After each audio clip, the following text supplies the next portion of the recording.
Hi, everybody. Welcome back to the HMH Agile Institute YouTube series. I'm Beth Gregg from the Agile Institute, and today I'm joined by Dr. Jose Azar, our Chief Quality Officer and Executive Vice President. Welcome back, Jose. Thank you. Thanks for having me. So today we're going to talk about Agile and HRO. Recently, the organization has reinvigorated efforts as we continue on our journey to becoming a highly reliable organization through expanding training of team members, leaders, and providers. And we're also going to talk about how Agile can help complement those efforts and how we've learned a lot from our initial phases of that training, and we can apply an iterative nature, as we'll talk through in a few moments here with you. And so Agile, for me, is an approach that allows us to effectively operationalize the principles of HRO. And when I think about HRO, I can think of it in two different buckets: containment and anticipation. Containment happens after an event occurs. The goals are to limit the damage, improve, and learn from failures. And some of the HRO principles that fall under containment are deference to expertise and commitment to resilience. Jose, can you tell us a little bit about how you feel Agile can be integrated into those HRO principles?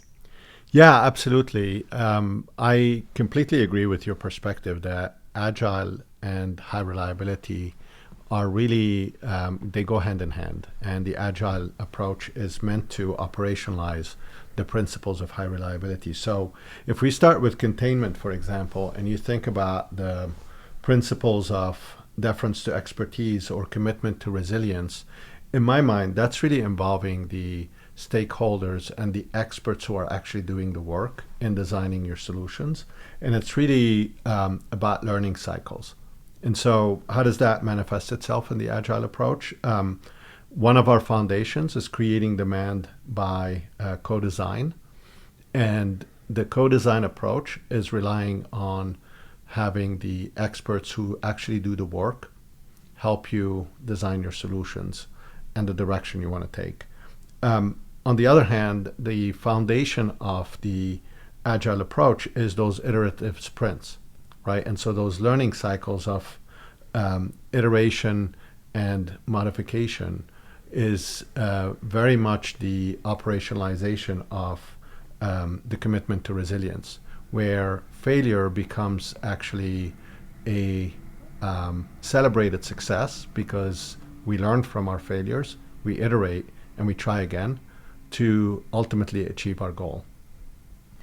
Thank you, Jose, for those comments. I think a good example of the iterative nature of the Agile cycle is our approach to training for HRO. So the first phase of HRO training, we learned a lot from the feedback that we received from our team members and leaders who received the training, and now we're continuing to refine that process as we move forward.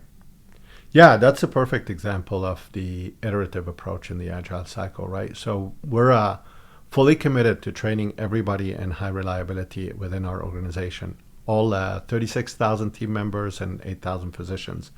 And that's our end goal, right?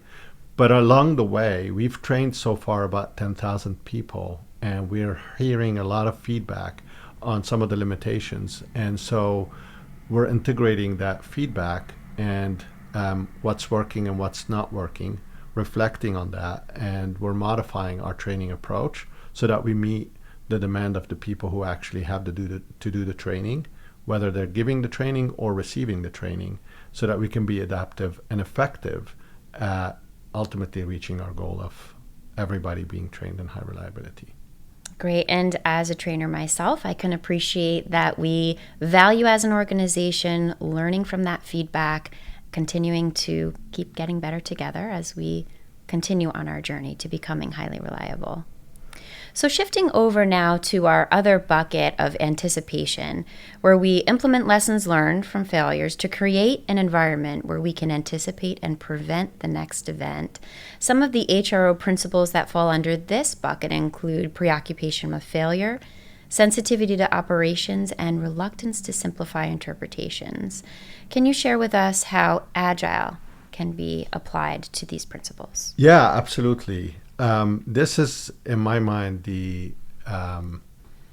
most unique part of high reliability and the Agile approach. So one of the foundations of the Agile approach and high reliability is psychological safety. If you don't have psychological safety, people will not be comfortable raising concerns or even comfortable thinking about failures so that they can anticipate them. And also thinking about what needs to be terminated in terms of interventions, so that we don't fail too long, but rather fail fast, learn, and improve.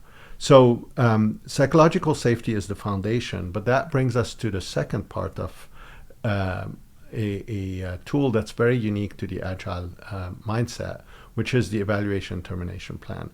Oftentimes we think about what defines success and what is the goal and how do I measure it.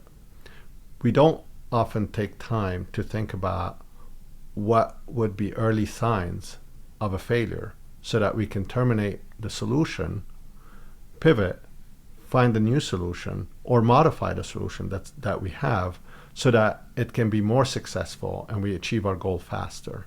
And I think that's a key element of both the Agile approach and the high reliability principles of preoccupation with failure. By predefining what failure could look like, you can detect it early, you can terminate a solution that's not working, you can deselect it, and you can modify it, and then find another solution and test it and find out whether it's more effective or not. Ultimately, the goal does not change. You terminate an intervention.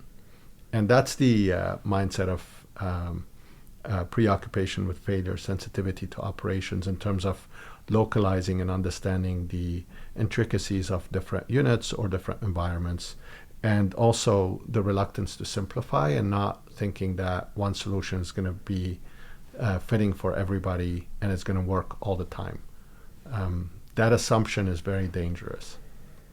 It is, especially in an organization like ours, where we have so many sites with variation in resources and expertise. We certainly can't expect a cookie cutter solution to fit everybody, right? So assuring that we don't lose sight of our goal and allowing for that localization to take place, I think, is integral for us at HMH and beyond. Yeah, absolutely. I think we're very committed to succeeding at achieving our goals. And this is where monitoring the whole system, making sure that our interventions don't have unintended consequences, understanding the context and the local environment and culture where we're implementing a certain solution is very critical, so that we don't give everybody a medium-sized shirt and expect everybody's going to be comfortable, right? So you have to have some minimum standards that allow you to have some consistency across the board, but also you want to be localizing so that you can be sensitive to the local environment.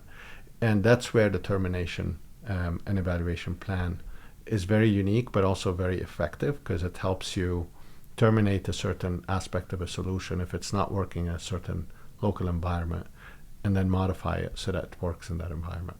Right. And I appreciate your comments on the termination plan specifically. As you mentioned, that's kind of the unique component that was new to me over the past year or so. And I appreciate that it allows me to objectively monitor what that failure might look like early on. And it prevents me from falling in love with the solution. So that's really important as we continue to work on HR. That's another really important aspect. It's a human bias, right? When we create a solution, we do fall in love with it, and it becomes difficult to deselect it. And healthcare is full of those solutions that work partially. We get frustrated with them, but we don't deselect them. And deselecting is really critical. I think we all have a shirt in our closet that we haven't worn for 10 years, but yet we don't get rid of it just because we've invested in it. Maybe someday.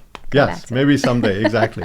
And so that's the purpose of a termination plan, is to help us be objective about that and overcome our inherent bias to not get rid of a solution or accept that a solution failed, right? Thank you so much for those comments. And I think I'll take us back to our original comment about Agile as an approach, allowing us to effectively operationalize the principles of HRO, remembering there are really two buckets to HRO: containment After an event occurs, the goal is again to limit the damage, improve and learn from our failures, and anticipation, implementing those lessons learned from failures to create an environment where we can anticipate and prevent the next event from occurring. And we related many of the Agile methodologies to some of our HRO principles, including co-design, assessing and creating demand, and the iterative nature of the Agile cycle, similar to our deference to expertise and commitment to resilience. We also talked through having an Agile mindset built on psychological safety and an approach that allows us to set up those evaluation and termination plans early in the planning phases, testing a plan via sprints, and understanding the impact to the whole system, which reiterates reluctance to simplifying interpretations, sensitivity to operations, and preoccupation with failure. Did I miss anything in that summary? No, you summarized it perfectly, Beth. Thank you. Any parting comments for us today? I am very excited that we're making that connection, because I get that question often in terms of, are we doing high reliability or are we doing Agile? And ultimately, we're doing one thing. We want to deliver excellence to our patients. And Agile is a way to operationalize high reliability principles. But the main purpose, it's not about Agile, it's not about high reliability or other tools and methods. It's really about empowering our team members so that they can deliver best care for our patients. Thank you for those comments, and thank you for joining us today. Thanks everyone for listening. Check back in and keep your eyes peeled for more opportunities to learn how Agile can make a difference for you.